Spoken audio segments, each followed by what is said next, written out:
3 बोसोराव प्रमद बर'आ जि खोथा होदोंमोन बेखौ बियो मावाखै बेल' नङा जुदि जोङो बुङोब्ला आरो जों बुंनांगोन सिरि थानायनि खोथा गैया प्रमद बर'आ दिनैहाय दिनै बिटिसिखौ धंस खालामनो नागिरदों बे खोथा दिनै जोंनि जेनाखि एडमिनिस्ट्रेसन बियो जोंनि बिटिसिनि आखायाव गैया जानो थांगासिनो दङ जोंनि पावार बे पावाराबो जोंनि आखाइनिफ्राय थांगासिनो दङ जोंनि माखासे बिनि उन्नयन बे उन्नयनाबो सोरनिबा दारैसो माने थिनजानाय बादि जानानै खामानि मावगासिनो दङ बिटिसि 6 शेड्युल 275 आर्टिकेलाव जोंनो होदोंमोन बेवहाय जोंहा लेजिस्लेटिभ एडमिनिस्ट्रेटिभ इउजिकेटिभ जा पावार दंमोन जोंनो बेखौ एक्सारसाइज खालामनानै हाग्रामा सारा 15 बोसोर बेखौ सालायदोंमोन जोंनो आयेन बानायनो हायो जोंनो थिग खालामनो हायो 35 लक्ष मानसिफोरखौ जोङो जोंनि बे क्षमताखौ लानानै बिटिसिनि पावारखौ लानानै उन्नयन खालामनाय जादों आरो बे उन्नयनखौबो नुदों खिन्थु दिनै लेजिस्लेटिभनि खोथायानो होन बा जोंनि डिपार्टमेन्टनि खोथाया होन बेफोरखौ जों दिनैहाय दुरबलनिफ्राय दुरबल नुदों इडुकेसन नुवाखै गतिके जोंना खोथा जाहैदों बिटिसिखौ जों जेरैबाबो बासायनांगोन आरो बिटिसिखौ बासायनानै जोंनि संग्रामनि गेजेरजों मोननाय बे बिटिसिखौ आरोबाव जोङो मोजाङै लाबोफिननानै बेवहाय थानाय बिभिन्न जाति गोष्ठिफोरखौ जोङो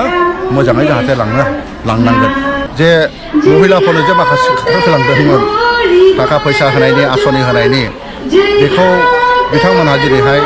मोनाखै आरो जिखिनि माने आसनिफोर फैदों बेबो मोनसे मा होनो इंलिसाव माने डिसक्रिमिनेसन जादों आरोखि बे गावसिनि दलावल' थाबा मोनो गावसिनि दलाव थायाबा मोना दा बेबादि जादों खिन्थु बे जानो नाङा माने मोनसे सरकारनि सिङाव जायखि सरकार फैया बेवहाय बिभिन्न जाति गोष्ठीनि गोरिब मानसि थायो बे गतिके गोरिब मानसिनि आसनिया बयबो मोननांगौ खिन्थु बिथांमोनहा बेखौ राजनिति खालामदों आरो बे थिग जायाखै गतिके दिनैनि आइजो बिफे बा महिलाफ्रा दिनै बेखौनो दुखु मोनदों आरो बेखायनो बिसोर दिनैहाय सरकार गैयाब्लाबो बिफे राजखान्थि हान्जाजों माने बांसिनसो दिनैहाय पार्टिसिपेट खालामनाय नुदों आरो बिथांमोननि बे मिथिङाव बिथांमोना जबरदस्ति खालामो बोरै खालामो बिसोर डिपार्टमेन्टेलि बिसोर अर्डार होयो जेनेबा हमना सेल्फ हेल्प ग्रुपनि बिसोरनि अफिसारफोर दङ सोरबा दङ आं नामखौ मख'ला बिथांमोनखौ बिसोरो अर्डार होयो मा अर्डार होयो सेल्फ हेल्प ग्रुपनि मानसिफोरखौ अर्डार बे होनांगौ बिथिङाव आरो जुदि फैयाब्ला बिथांमोननि जेनाखि सुबिदा बेखौ दाननानै होनाय जागोन बेबायदि बुंनायाव बिसोर बायद' जायो आरोखि जोंनि एक्स मिनिस्टार चन्द्रन ब्रह्मआ एखमबा खोनायो हाबगोन एखमबा खोनायो हाबा बेबायदिखौसो आं खोनादों दा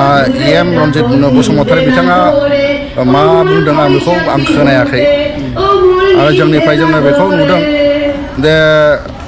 जों खोनानाय खोथा आरोखि माने हाबगोनबो होननाय खोनादों खिन्थु जों स्पस्ट' नङा आरो क्लियार नङा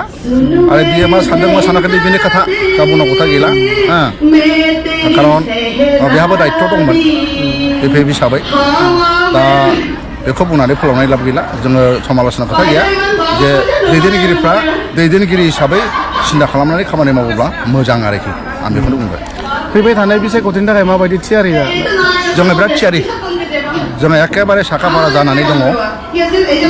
जोंनि हाइकमान्डआ हाग्रामा सारा दिनैहाय गोबां जायगायाव मिटिं खालामदों इउथनि मिटिं खालामदों VUCनि मिटिं खालामदों सेलनि मिटिं खालामदों जयेन्ट मिटिं खालामदों नोंथांमोनहा नुदों जयनिंआव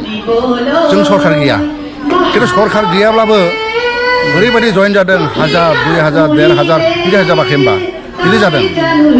अदालगुरिफोर बायदियाव जोङो 500 600 500 माबा 1000 1200 जों माने जेनदोंमोन खिन्थु दानि समावहाय दासिमाव जे मोनसे समस्यायाव 1500निफ्राय 1800 2021 सिम हाबदों जोंनि दलाव मा प्रमाइन खालामदों जे जोंथ' 500सो जेनदोंमोन 1800 जयेन जाबाय बबेबा 1200 हाबदोंमोन 2200 जयेन जाहैबाय थारमाने जोंनि प्रति दिनैहाय जोंनि बिपिएफ दलाव दिनै हाबनानै आरोबाव हाग्रामा सारखौ फैगौ समाव 2005आव माने 2025आव सरकार लाबोनायखौ बिथांमोनहा लुबैदों खारन